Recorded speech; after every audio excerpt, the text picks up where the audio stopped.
রফিকুল ইসলাম সাহেব বলেছেন, তার বক্তব্যটা ছিল এরকম, আপনারা জান্নাতের টিকিট কে কে পেয়েছেন, আপনি ভিডিওটা দেখে নেবেন, জান্নাতের টিকিট কে কে পেয়েছেন খেয়াল করুন। তার মানে হচ্ছে আপনি জান্নাতের টিকিট দিয়ে দিচ্ছেন না। ভাই, এটা এইভাবে বলা কোনোভাবেই সমীচীন হয়নি। আমি মনে করি Jamaat should admit and Jamaat should apologise for that. আপনাদেরকে একটা ছোট্ট ভিডিও কয়েক সেকেন্ড আমি একটু শোনাচ্ছি, দয়া করে আপনারা ভিডিওটা শুনবেন। আলোচনা হয়, যদি জান্নাত নিয়ে আলোচনা হয়, জাহান্নামের সতর্কতার আলোচনা না হয়, ওটা মুসলমানদের প্রোগ্রাম হতে পারে না। ভাই, এইটাই কি আমাদের শেষ জীবন?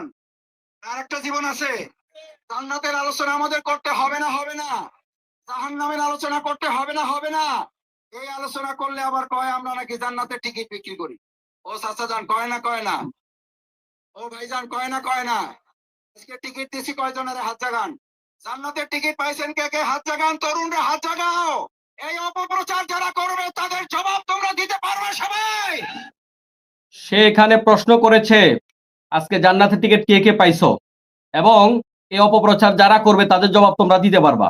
আপনাদের মতো এত বড় মাপের লোকেরা যদি এভাবে জনসম্মুখে মিথ্যা কথা বলেন, ওই ভিডিওটা আমি শোনাইলাম, সে এখানে বলেছে এই অপপ্রচার গুলা যারা করে, একজন মুসলিম মুসলমানের দল হিসেবে জান্নাতের আলোচনা হবে, জাহান্নামের আলোচনা হবে।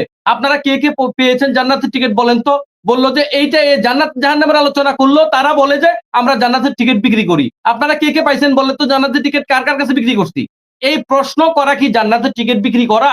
আপনাদের মতো এই মানের লোকেরা যদি জাতির সামনে এভাবে ডাহা মিথ্যা কথা ছড়ান, তাহলে এই দেশ আসলে কার কাছে মানে ভালো কথা পাবে?